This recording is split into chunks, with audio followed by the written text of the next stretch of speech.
皇上，皇后娘娘令小女子操办寿宴，并且叮嘱我一定要让皇上高兴。你就想了，还有什么比一家人热热闹闹的在一起吃一顿饭更开心的呢？只有这一桌酒菜。莫非你想让皇上皇后跟我等同桌而食？皇上，在我的家乡，很多年轻人都不在父母身边，每年只有过年的时候才能在一桌吃饭。我想，那是他们最开心的时候。是啊，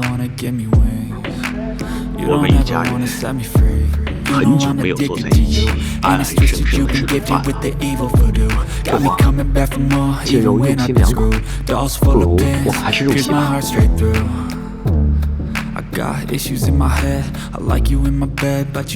请皇上、皇后娘娘入席。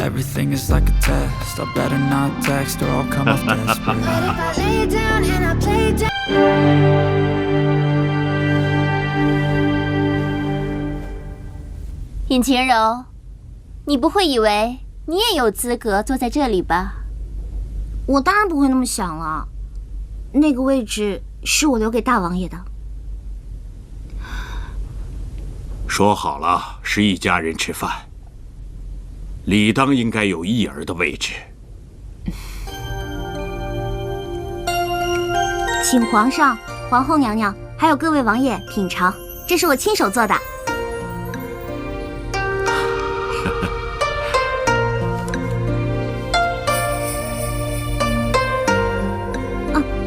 皇上直接吃就可以了。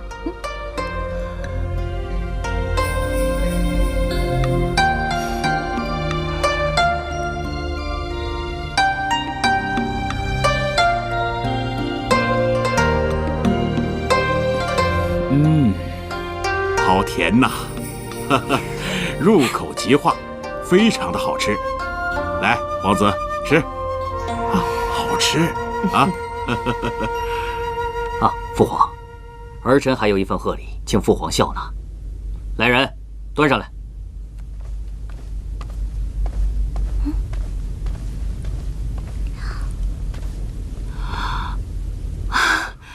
好一块独山玉呀！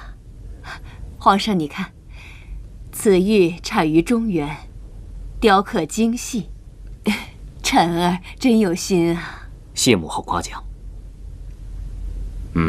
小球子，奴才在。拿去御花园凉亭煮吧。走，跟我走吧。皇上，这玉放在凉亭中，风吹日晒的，我怕可惜了这块石头。它就产自山中，狂风暴雨都不怕，怎么到了皇宫反倒娇气了？是不是啊？你们也是一样，身为皇族，切不可肆意妄为，当为人民楷模。儿臣遵旨。好，坐下吧。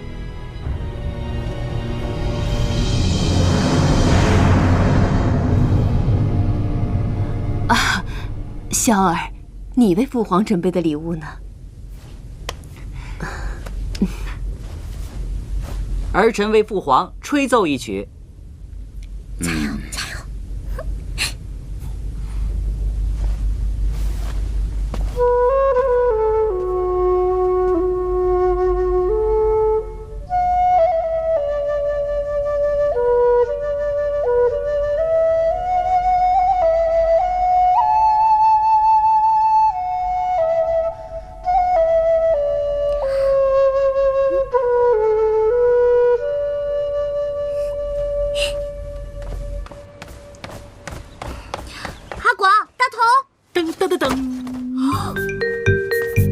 哇塞，国内第一造型师果然不是盖的啊！哎，挺像那么回事儿。你可以侮辱我的性格，但是你不可以侮辱我的职业。怎么样？一会儿我再给你展示一下我的易容术。瞅你那德行，哎，大同呢？我在这儿呢。哎，你们准备怎么样了？一切准备， OK，那就关门放皇上啦。OK， 1、2、3，加油！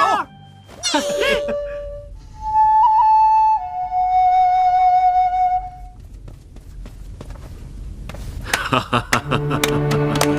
啊，小儿，此举饱含对我朝大好山河的赞叹。果然，不枉你在外云游多年，也算是有了一些收获啊。回父皇，儿臣此行一路向北，除了包揽我朝大好河山，更看到不少民情，百姓安居乐业，丰衣足食。他们都祝愿吾皇身体康健，长命百岁。好好好。三表哥，你送皇上什么呀？儿臣献给父皇的贺礼就是它。我？琪儿，你敢给你父皇纳妃？你眼里还有没有母后？母后多虑了，儿臣的意思是，我未来的王妃给父皇操办了一场这么有意思的寿宴，这难道还不能算是我送的寿礼吗？当然不能。皇上，民女自己给您准备了礼物，哦，还请皇上随民女移步后宫。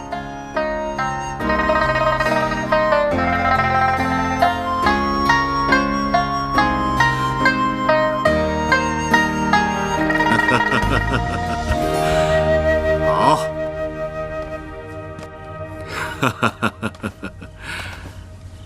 哎，皇上啊，民女知道您心中现在最放不下的当属大王爷，但人死不能复生。可今天是皇上的寿辰，民女有一份礼物想要送给皇上，若有冒犯之处，还请皇上恕民女无罪。好，一会儿朕不管看到什么，都恕你无罪。谢皇上。皇上，民女在老家认识一位高人，这位高人呢，略懂通灵之术。民女求了他很久，这位高人才答应今晚祝大王爷回来见皇上一面。什么？叶儿？叶儿他回来？在哪儿？叶儿。皇上请。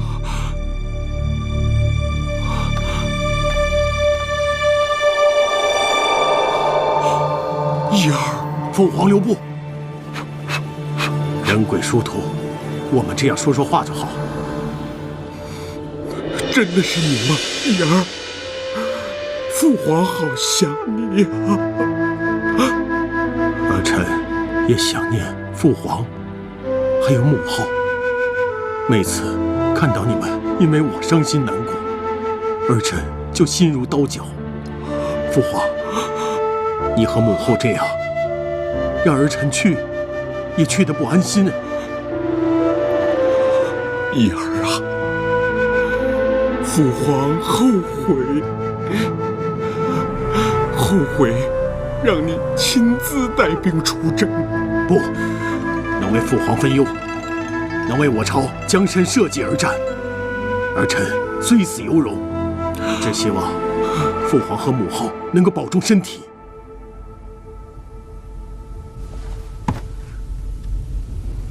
姑姑，你说这个尹晴柔在搞什么鬼啊？都这么长时间了，怎么一点动静都没有啊？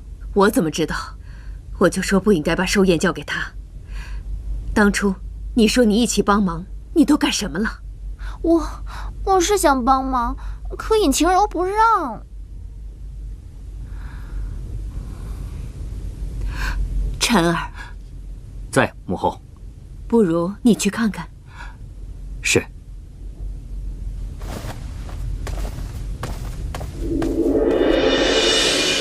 叶儿啊，你可要常常回来看看父皇。父皇，我求高人今日带我来见你，就是想告诉你，不久之后，我就将转世投胎。今世你我父子缘尽于此，还请父皇勿要以我为念，多多保重才是。一儿啊，一儿！父皇，能做您的儿子，是我今世最高兴的事情。如果有一天我老无所依，请把我埋在这。一儿，一儿，皇上，一儿，一儿，皇上，一儿，皇上，一儿，这龙体啊，皇上，一儿啊！节哀顺变。真累呀。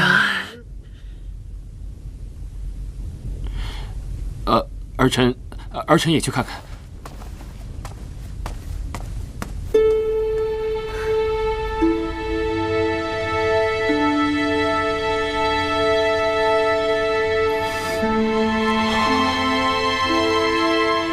皇上，大王爷已经投胎转世，还请您多多保重龙体。朕常常责怪自己，让他贸然亲自出征，又担心他怨恨朕。现在知道他的心意，也罢。希望他能够投胎找一个好的人家。皇上，大王爷刚正不阿，又为国捐躯，上天一定会眷顾他的。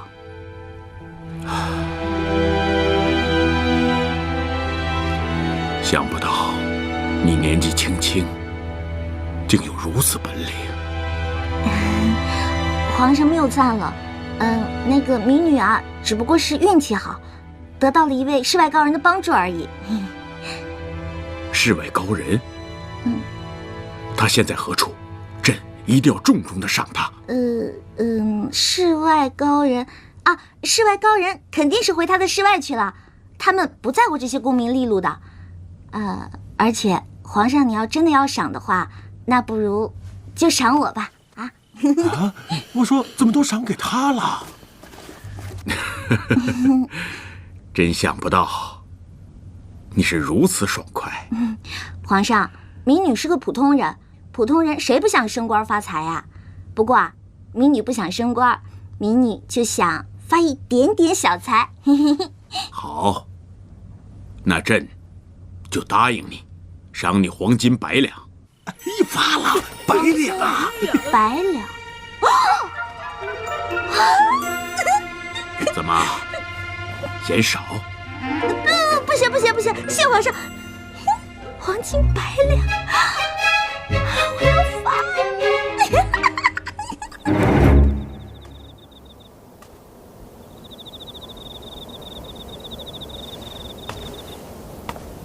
二哥，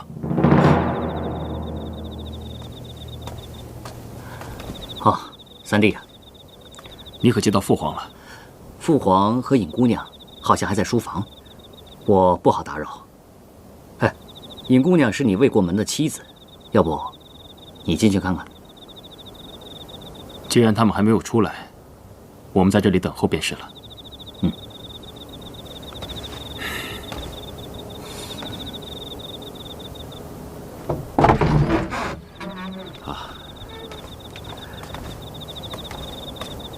你们怎么在这儿？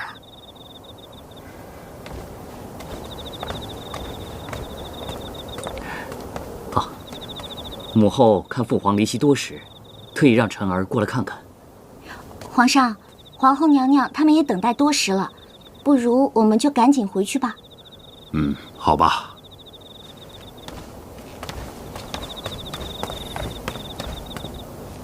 你们俩也跟我回去吧。是。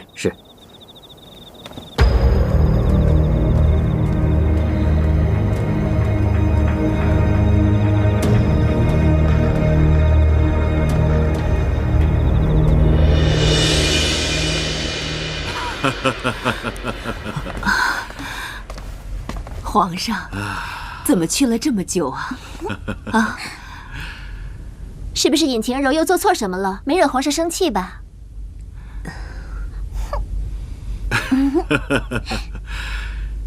晴柔这份礼物啊，非同小可，甚得朕心。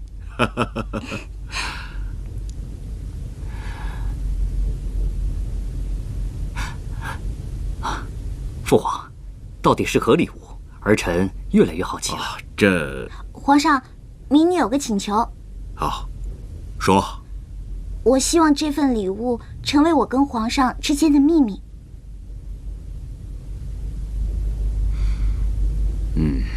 好，朕准奏。谢皇上。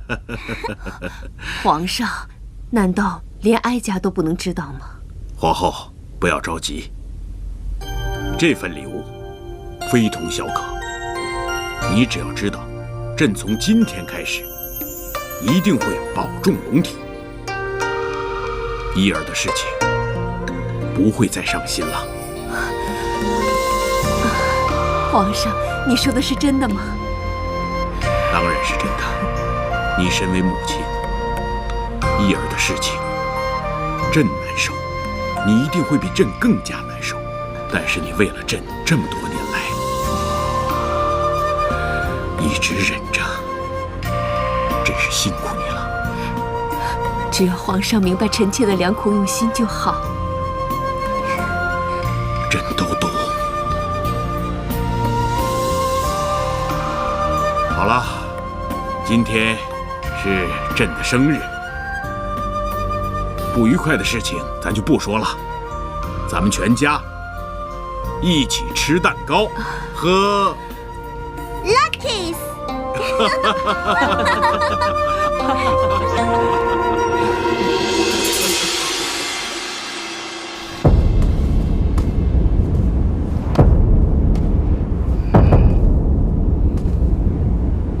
扫货行动开始！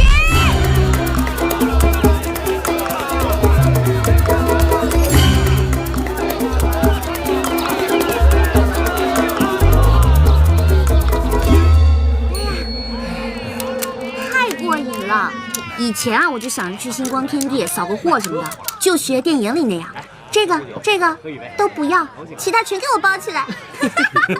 没想到在古代实现了。就是这个粉呐，质地太粗糙了，一点都不贴妆。就是，你看看，哎，你看看这个，手艺也太糙了。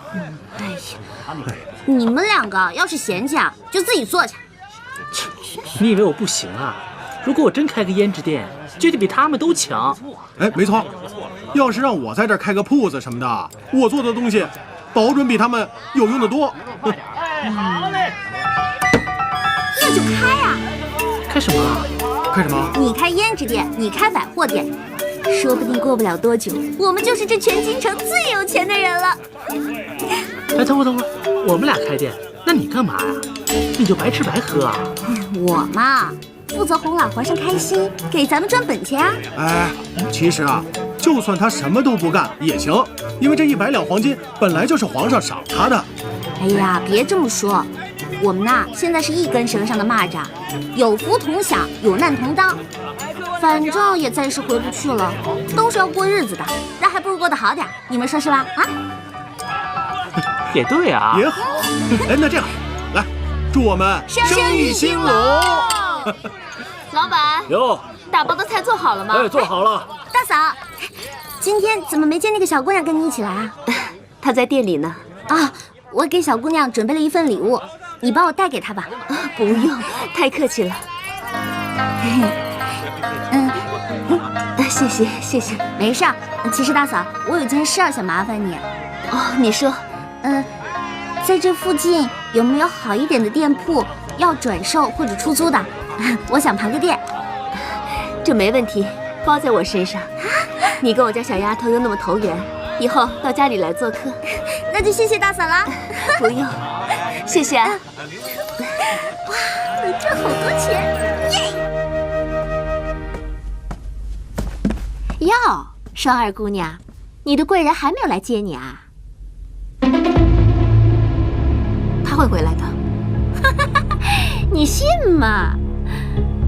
你还真以为自己是什么天姿国色呢吧？不过和我们一样是卖笑的，男人玩玩也就罢了。他要是真想回来接你，到现在怎么会连个人影都没有啊？你遇不到好男人，那是你没本事。我孔双双可不一样，见过我的男人就没有一个放得下的。走着瞧吧，等我哪天飞上枝头当凤凰了，你会后悔用今天这种态度跟我说话的。哼！唉，都当了婊子了，还立什么牌坊啊？切，什么玩意儿！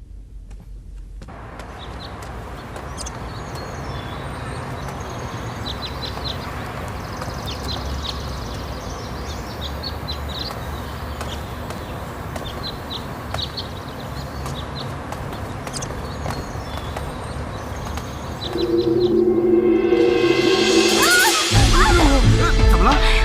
这不是双双姑娘吗？您这是怎么了？大人，是儿的脚。哎呦，你这脚！来来，快！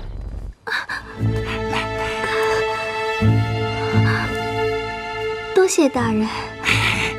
双双姑娘，您这是伤到哪儿了？让本仙帮你瞧瞧。哎，大人，双儿有点口渴。我给你泡茶去啊，等着啊。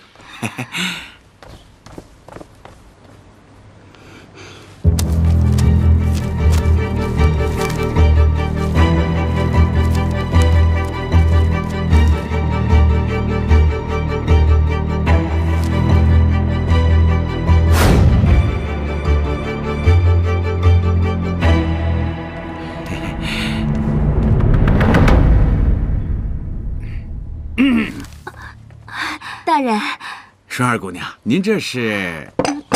大人的剑有些杂乱。这些事儿吩咐下人做就行了，怎么敢劳驾双双小姐您呢？双儿愿意。大人，这是？哦，这个是当朝二王爷的金龙佩。先前啊，凌晨王微服出巡，来到长乐县，把金龙佩遗失了，现在还责令我在查找呢。凌晨王？虽说他现在是凌晨王，但是将来啊，可能是太子，再用不了多久，可能就是当今的……双儿小姐，不说了。凌晨王对我可是十分的看重，很有可能会让我进宫入职。双儿小姐，到时候要不要跟我一块儿到京城转转呢？啊？双儿想。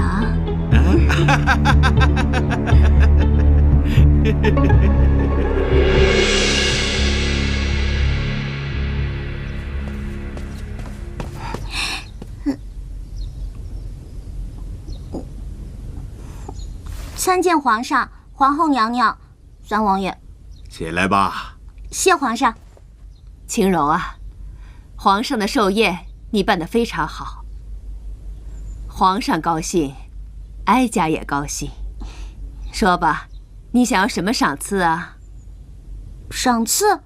皇上已经赏过我100两黄金了。还有人嫌赏赐多的？那做人也不能太贪心了。好，朕就喜欢你的坦诚。哦，皇上，我想到我要什么赏赐了。好，说吧。我想啊，儿臣想代尹晴柔求一个赏赐。我还没说完呢。儿臣恳请父皇母后赐婚，废除3月之约，让我与尹晴柔尽快成婚。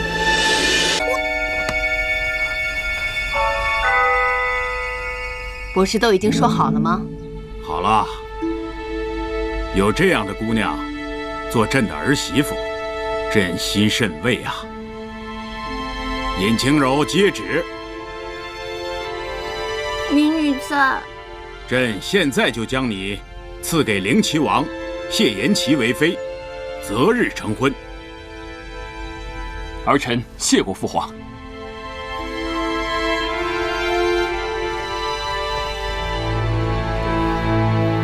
哎，我说你根本没必要走嘛！你疯了！皇上让我嫁给冰块脸，那可是冰块脸啊！我不走，留这儿等死啊！我觉得三王爷他人也不坏，你别看他口头上拿我威胁你，哎，我毕竟没怎么样啊。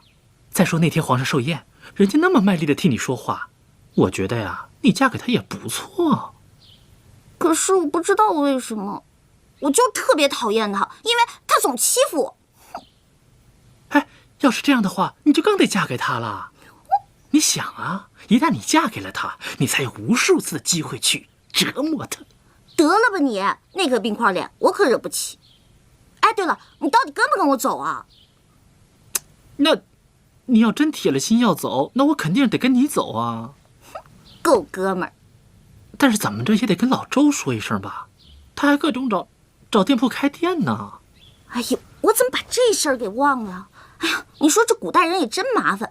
也没个微信啥的，这样吧，你出宫去通知老周，我呢收拾好东西，咱们呢在城门口会合。那你可真想好了啊？那当然了，生命诚可贵，爱情价更高，若为自由故，两者皆可抛。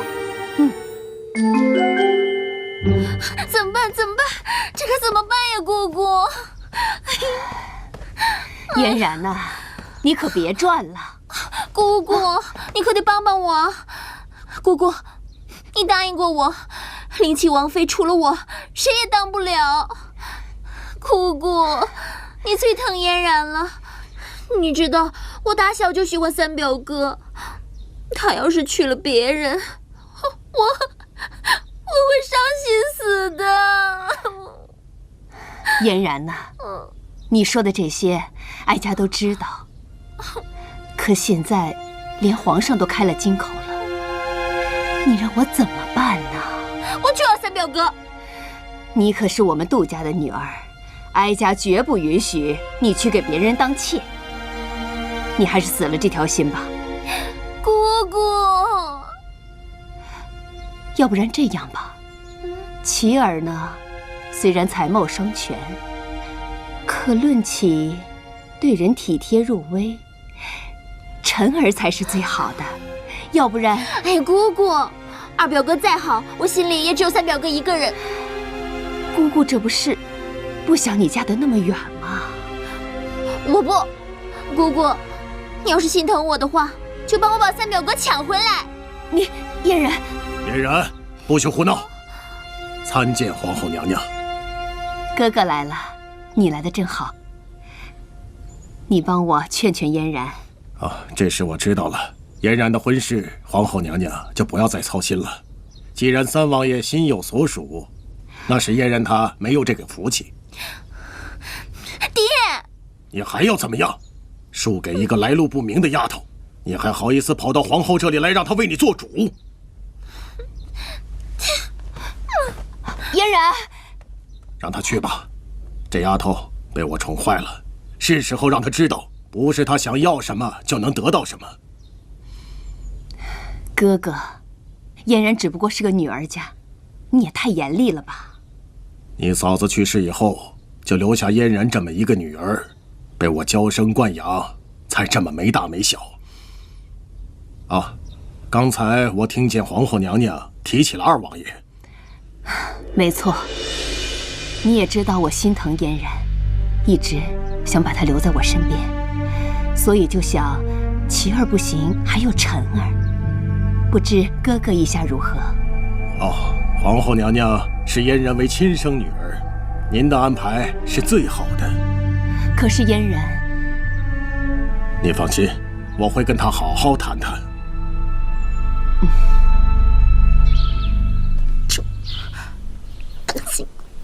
我就要三表哥，就是三表哥。哎，你凭什么不让我出去？邱公公找我有急事儿，让开。灵齐王有令，不许姑娘离开半步。又是谢延琪，这个爱牵刀的。守卫大哥，求求你，就让我出去吧。邱公公啊，是真的找我有急事儿。我要是去晚了，他肯定会骂我的。你也知道的，邱公公骂起人来24小时都不带重样的。我要是被他骂上一次，3天都睡不好觉。守卫大哥，求求你了，就放我出去吧。哦，我去就回，保证你们的灵气王不会知道的。姑娘就不要为难我们了。要是放你出去，我们都要受罚。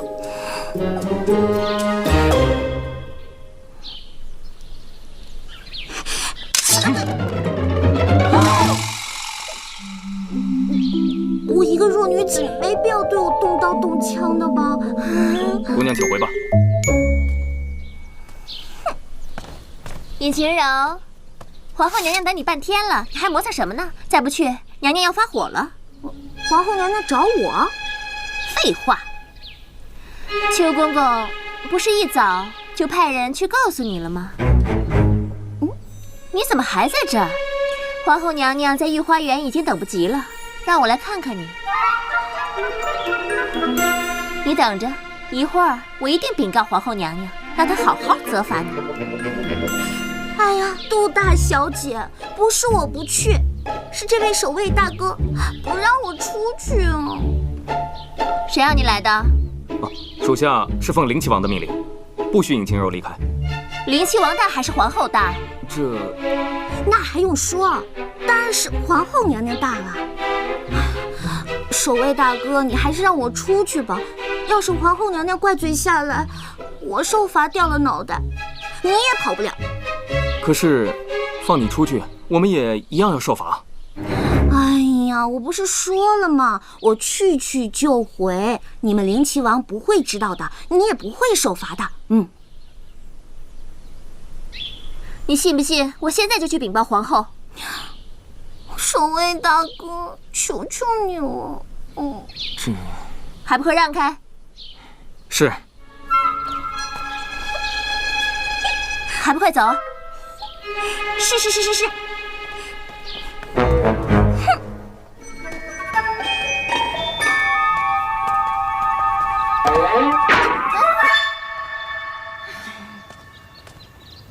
尹晴柔，你不会真的想跟我去见皇后吧？皇后没找我。哼，别装了，你背这么大一个包袱，不就是想逃跑吗？你不会是想跟皇后告发我吧？我就知道你没那么好心帮我出来嘛。算了，我还是回去待着吧。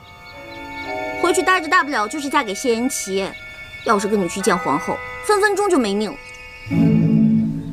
你真的不想嫁给三表哥？天地良心，我宁愿嫁给阿广。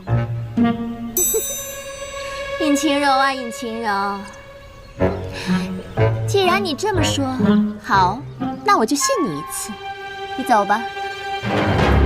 真的假的？我让你走，走得远远的，再也别让三表哥找到你。完了。不然呢？成交。谢谢啊。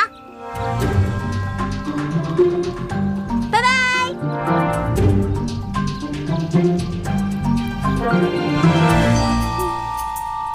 表哥，新娘子跑了，我看你这回怎么娶。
你在干什么？你们两个轻点儿！怎么了？怎么了？这是？邱公公，干什么呀？回邱公公，就是这个丫头，她竟敢擅闯宗祠，被我们俩给抓住了。放肆！这是未来的灵齐王妃啊！小的有眼不识泰山，还请王妃饶命啊！没什么，你们起来吧。谢王妃饶命之恩。下去吧。是。晴柔啊，你到这儿来干什么？邱公公，我就是想进去看看，这里边有什么呀？这儿啊，这是皇家的宗祠，里面供奉的都是历代帝王祖先的亡灵。还有镇国之宝天机盘。天机盘啊，是什么呀？天机盘就是开国玉玺的宝座呀。每逢帝王更选呐，新帝和新后就要到这里来去祭拜，然后啊，从天机盘上取下开国玉玺，在登基的宝册上盖上玺印，这就意味着历代祖先对新帝新后的认可。一定是他们。邱公公，我能进去看看吗？就一眼行不行？万万不可，只有皇族才能进去啊！外人进去了，那就是死罪。甭说我了，嫣然姑娘，皇后多喜欢她呀，那都没进去过。我说晴柔啊，你若是真想进去，等到灵齐王大婚之日，让他带你进去不就成了？干嘛急着现在呀？只要嫁给仙齐就行了。那是自然了，你嫁给了灵齐王，那你就是皇族。灵齐王大婚，那必然要带你进去祭拜呀，名正言顺。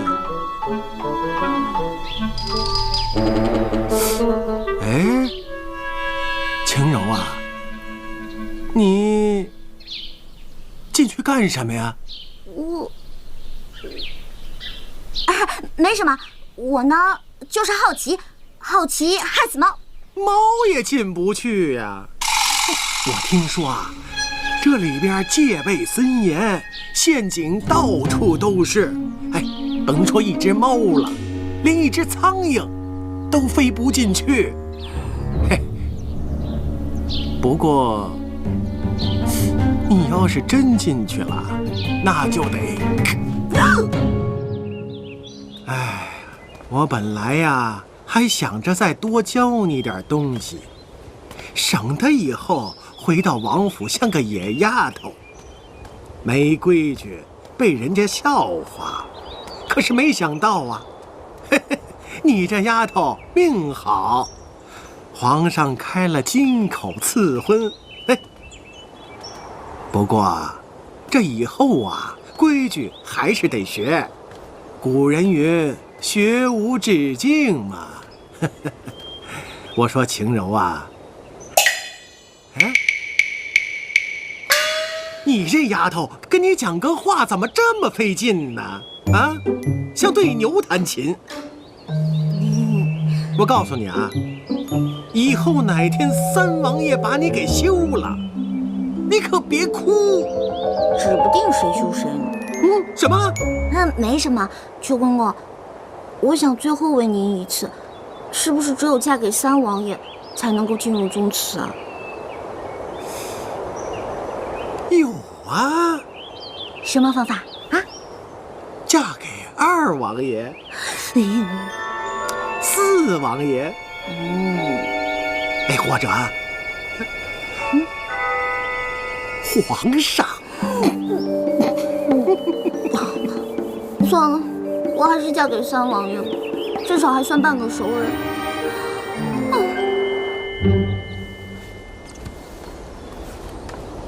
王爷，御史张大人、礼部窦大人还有兵部程大人都来了，说是要恭贺您新喜。你告诉他们，说心意本王领了。但是今日不得空，让他们大婚之日早点来，多喝2杯。好，那您看这礼物啊，微臣明白，微臣会原封不动送还。下去吧。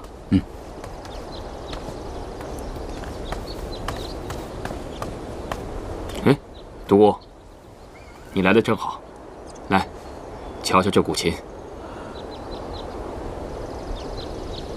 这莫非就是雅意？好眼力啊！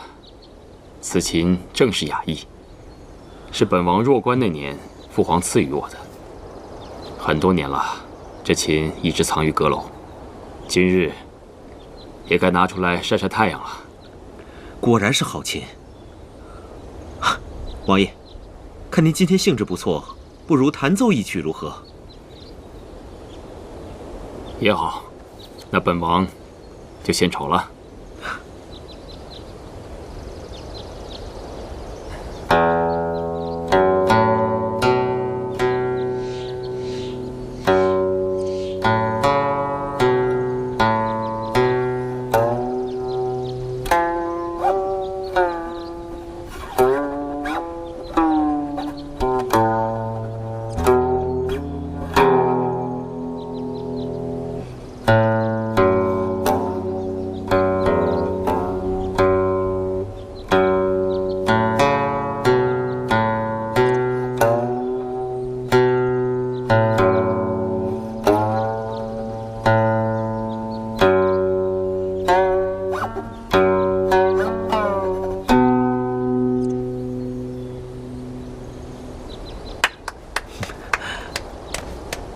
参见王爷，独孤先生。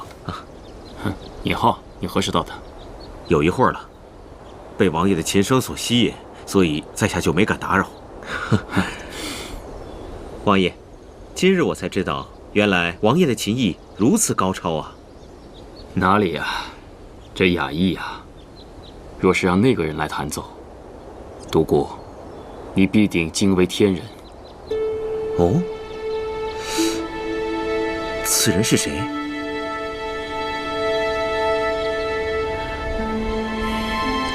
王爷，您一早就让李章找我来，有什么事吗？哦，尹浩，我有一事与你商量。我记得你可是家中独子。是，没错。尹老将军战功赫赫，如今也到了颐养天年的时候。不知他与尹老夫人有没有想过收一个义女，承欢膝下呀？义女？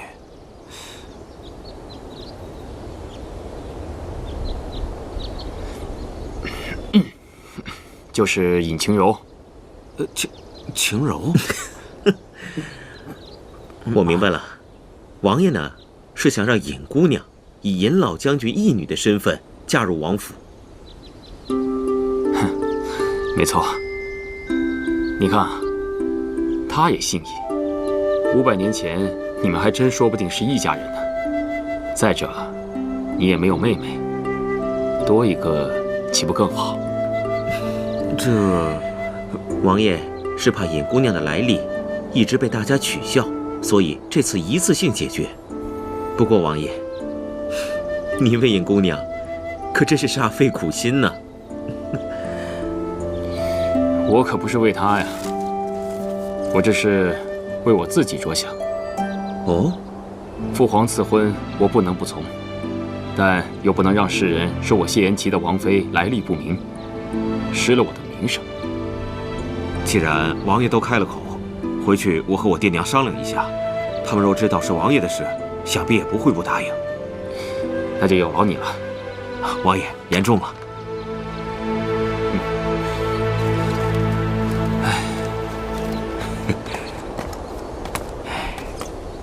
咱们家这王爷总算是开了窍了。哦，此话怎讲？其实咱们家王爷并不爱弹琴，皇上送雅意给他，他就随手束之高阁。是他的一个朋友又把雅意拿了出来，5年了，第一次见王爷又能弹琴。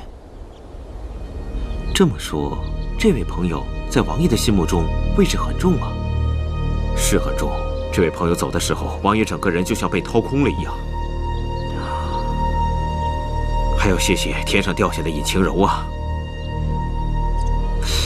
你觉得王爷真的会娶尹晴柔吗？别人怎么想我不管，但是这个灵气王妃，我尹浩认了。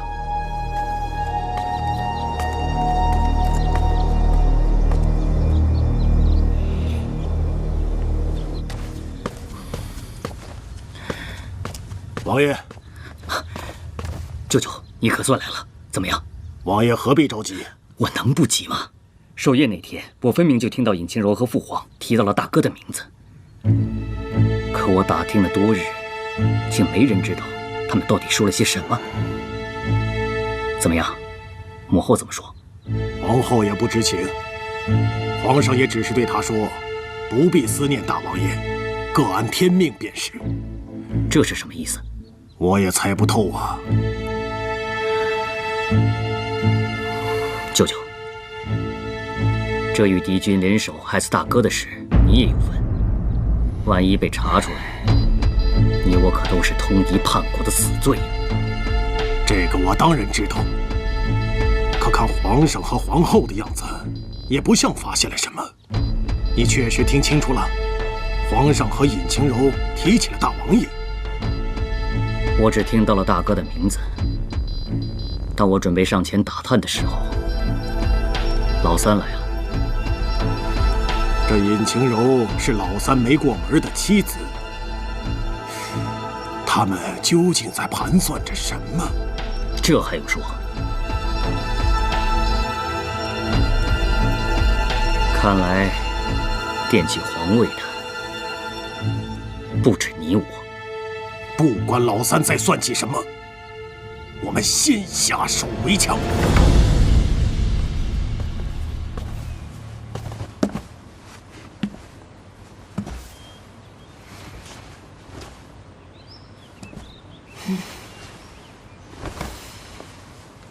刚刚啊，还又哭又闹的，怎么，这会儿就高兴成这个样子？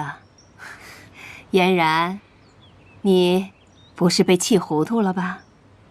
没有，姑姑，我想通了。自古姻缘天注定，这有缘分的自然可以在一起，没缘分的也不能强求。你能这么想，那就太好了。娘娘，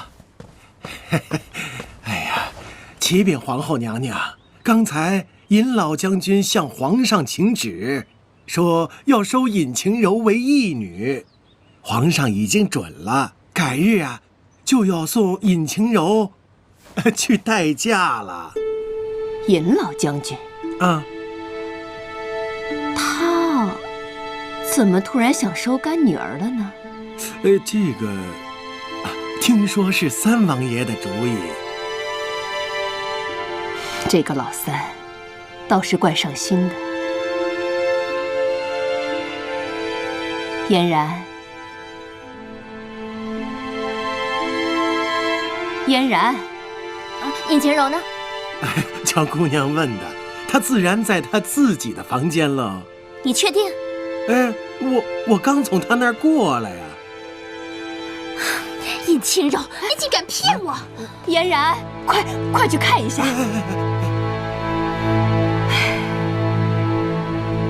尹晴柔，叫魂呢你！好啊，尹晴柔，你竟敢骗本小姐！哎呀，别骗啊的，让外人听见，我怎么招你了呢？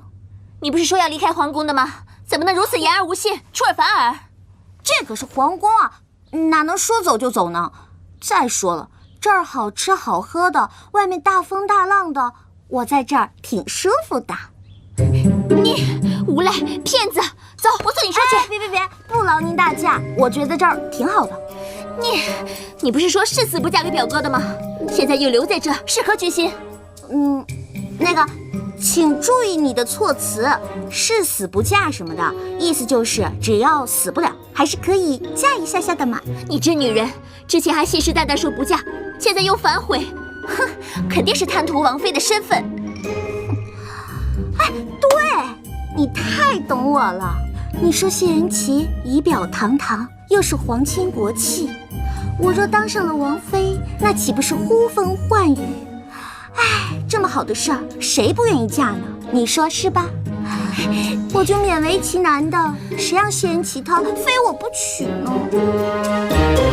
你，我必须给你点颜色瞧瞧，你给我等着！哟，我色盲，不劳你大驾了。你给我等着！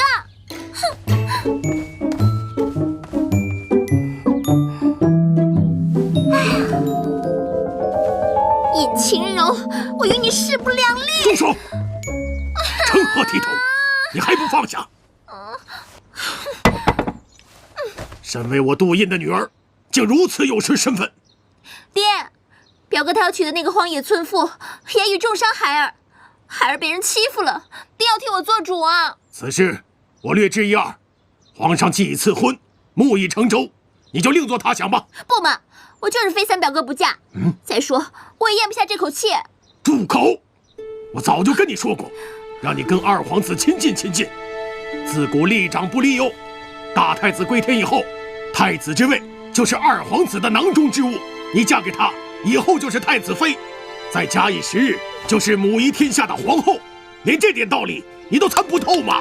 我不想当皇后，二表哥那个样子实在让人喜欢不起来，我就要嫁给三表哥。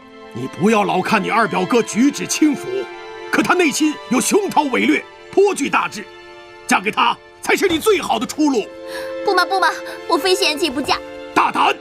你敢违抗父命，我罚你禁足，不许出府半步。来人，在，给我看着小姐。是。嫣然不敢了，父亲，父亲！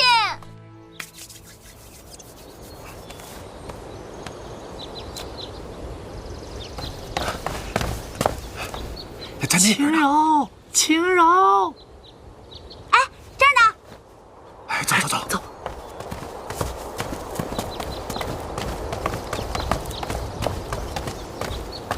晴柔，出什么事儿了？这么着急让我们俩入宫，这要让人抓住了，那可是死罪呀！瞧你那怕死的样儿，一边去！找你们当然是有天大的事儿了。我知道咱们回去的关键啦！啊，真的假的？哇，这真是天大的好消息啊！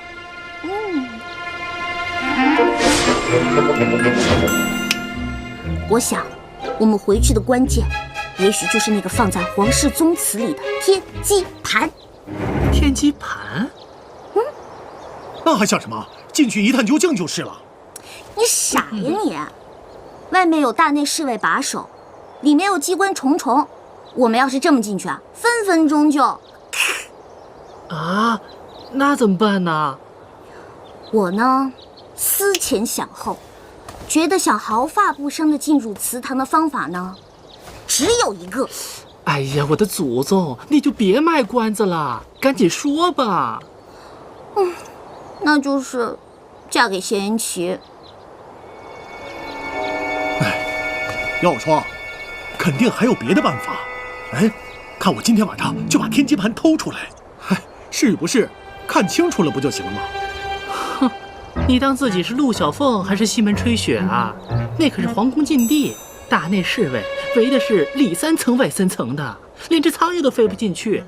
哼，何况你这种糙老爷们。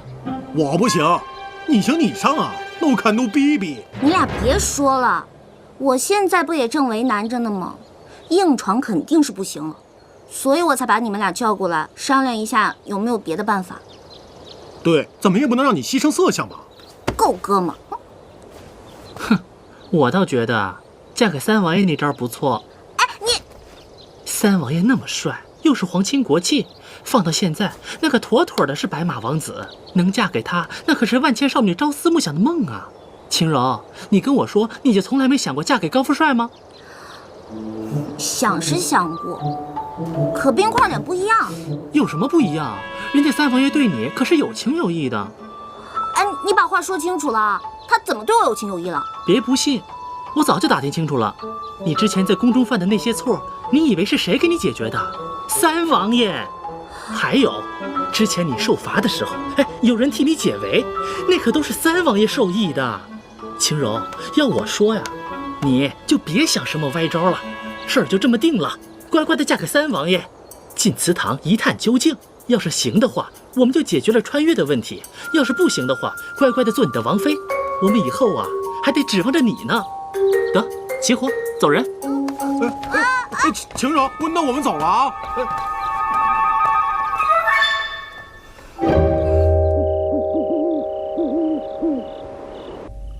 叶子啊叶子，你说谢言齐他究竟是怎么想的？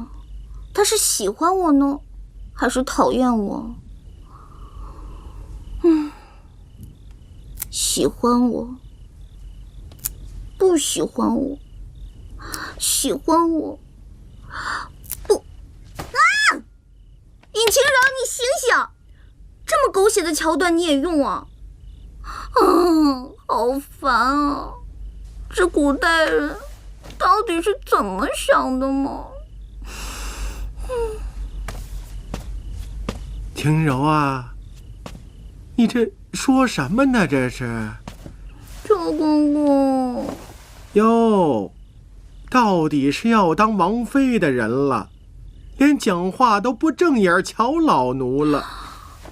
邱公公就别拿我寻开心了，我正烦着呢。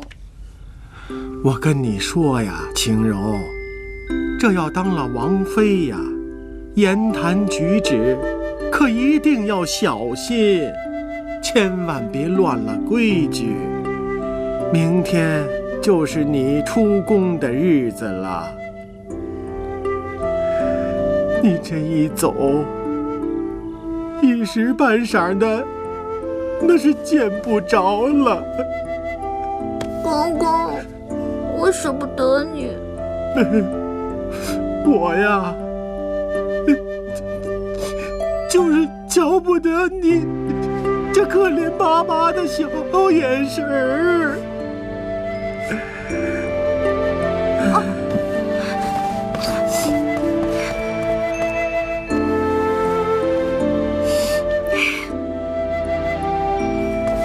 邱公公，晴柔感谢你这么多天对我的照顾，这是我托我朋友给你做的暖宝宝，以后您在风湿天的时候就不会那么疼了。哎呦，我的小心肝儿啊！你说我这离了你，我可怎么办呢？这，邱公公。好了，你呀，甭看三王爷平日里他不苟言笑，其实啊，他是面冷心热，对你也算是一片真情。你跟了他，想必不会受什么委屈。公公。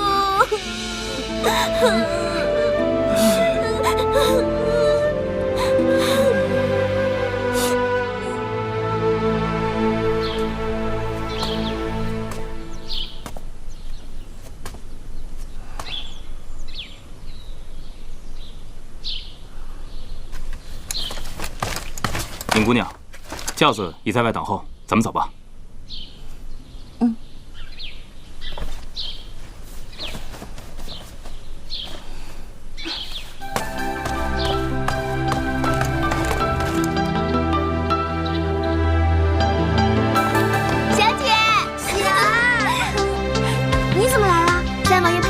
地方声说让我过来伺候小姐，我可想死你了。我也是。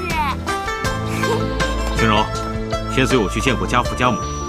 好的，大哥请带路。这边。走。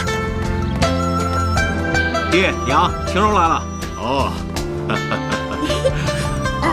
见过尹将军、尹夫人，明你有礼啦。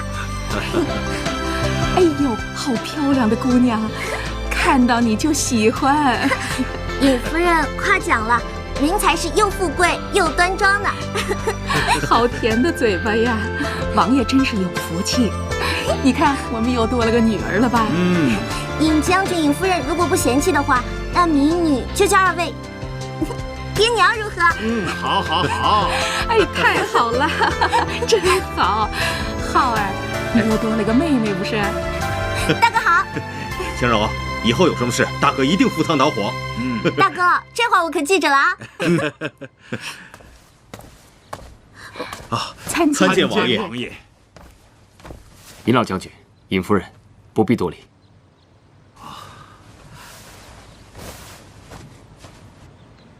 哟，我看晴柔一定是饿了，我下去准备点饭菜。啊，走啊！别走啊，别留下我一个人嘛。走吧。干嘛？你不想看看这尹府是什么样吗？虽说住不了多少时日，不过你还是要转上一转吧。我肯定是要看的，说不定我以后都住这儿了呢。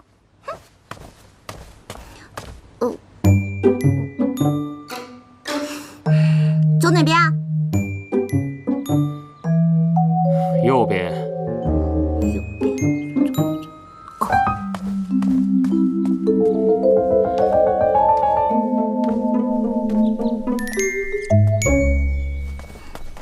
贤姐，你为什么要娶我？你要是觉得我砸到你，你要惩罚我，那你大可以骂我、打我，那你为什么非要娶我呢？那本王倒是要问一句，你为何不愿嫁我呢？哎呀，在我们老家那边，就是谈恋爱是很容易的，但是结婚是要有前提的。首先呢，你得是四有新人，有房、有车、有款、有型什么的。不过好像你也不用担心这个问题，因为这全天下都是你家的，你既是官二代，又是富二代。哎呀，不过真可惜，谁会喜欢你这个冰块脸啊？简直面瘫到极致了。你怎么知道没有女子喜欢本王啊？对，有个叫杜嫣然的，就特别喜欢你。怎么样，你把她娶回去啊？哎呦，好了，其实呢，找老公不一定要找有钱的，一定要找一个一心一意对你的，尊重你、理解你的，偶尔呢再有一点点小浪漫就足够了。算了，不说，反正你也听不懂。本王虽听不懂，但却一一记下了，日后慢慢参悟便是。我走了，你在尹府安心待嫁就好。你，就算要结婚，好歹也弄个求婚什么的呀，现在弄得跟强抢民女似的。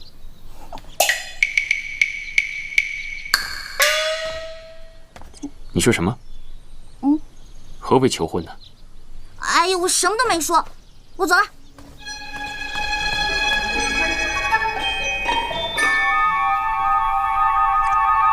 求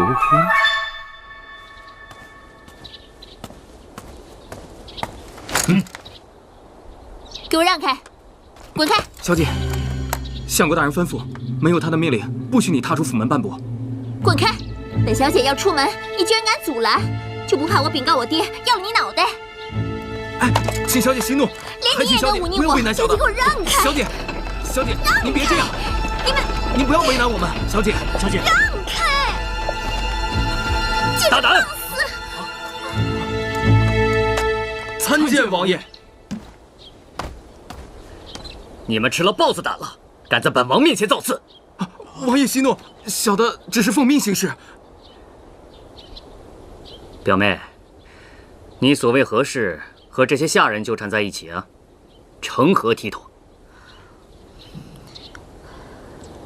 表哥，你今天来所为何事啊？我今天是来找相国大人商谈国事的。哦，不巧，父亲今早去了西郊无极观参拜，至今未归。那本王不叨扰了。哎，表哥，表哥，表妹有何事？表哥，你能不能带我出去玩啊？他们不放我出门，你若开了金口，他们绝对怕你，肯定就放了我了。求你了，求你了！这正是何难？本王要带表妹出去游玩，还不放行？王爷，大人吩咐过，连本王的话都不听了，是让我去请示你们相国大人吗？小的不敢，不敢，不敢。谅你们也不敢。表妹，上轿吧。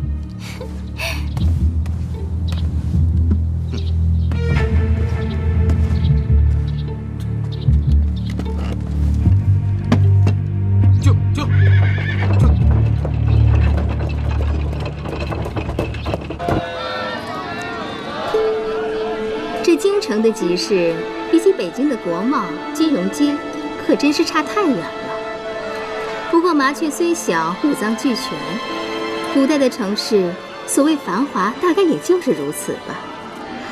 就像我孔双双这般人，在现代艳压北京城，到了古代，也必须古镇一方。也许，这就是我的第一步吧。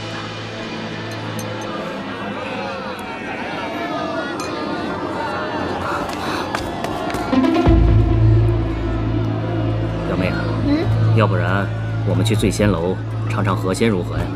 没兴趣。那我们去看西域舞姬，更没兴趣。你什么都没兴趣？哎，我说我们也走累了，要不在这儿歇歇脚，吃点东西？啊，也好。表哥，你先进去，记得帮我点一份醉鸭。哦，我刚才看见路过的胭脂铺有个上好的胭脂，很是喜欢，我去买一下，马上回来。等等，这种事情让下人去办就好了。哎呀，不嘛，你们大男人都是毛手毛脚的，再给我买错了，岂不还要折腾？我呢，去就回。好，好，好，那我跟你一块儿去吧。不用了，你先去把菜点好，等一会儿我回来就能吃到现成的啦。好，那你去吧。小二，给个雅典。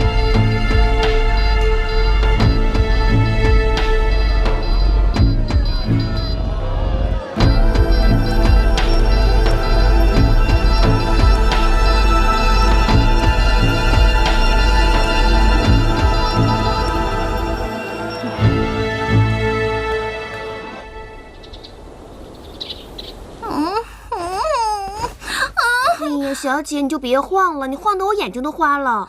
雪儿，你给我找点事儿做吧，我快无聊死了。小姐，你可真会说笑，这哪有下人给主子找活干的呀？你可真是身在福中不知福呢。福？我哪来的福？明明是发福才对。你看我都胖成什么样子了？再说了，这儿一没零食吃，二没游戏玩，三没电视剧看，简直比皇宫还无聊。大哥，尹将军。妹妹，我来看看你。哎呦，大哥，你就带我出去玩吧，我都快无聊死了。三王爷还真是了解轻柔啊。仙琪，他怎么了解我？三王爷说这几天你未曾出门，肯定闷坏了。这不，让我来找你，与他一起去东郊游玩。真的吗？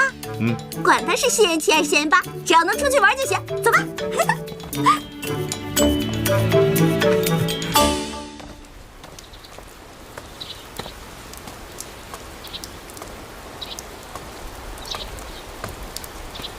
哎，杜姑娘，您这是？我表哥呢？王爷。快说。王爷去游湖了。游湖？他倒是好兴致。那你赶快送我去找他。这恐怕不方便吧？这有什么不方便的？哎呀，尹姑娘也会一同前去。什么？她去了？那我就更得去了。杜姑娘，你就别难为小的了。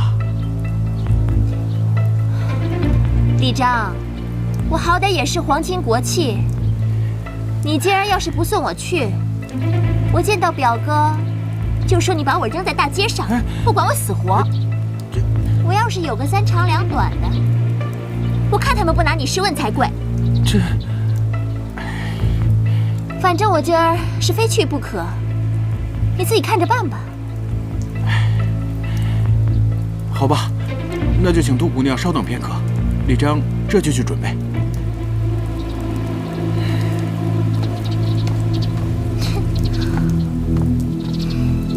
尹晴柔，绝对不允许你抢走我表哥。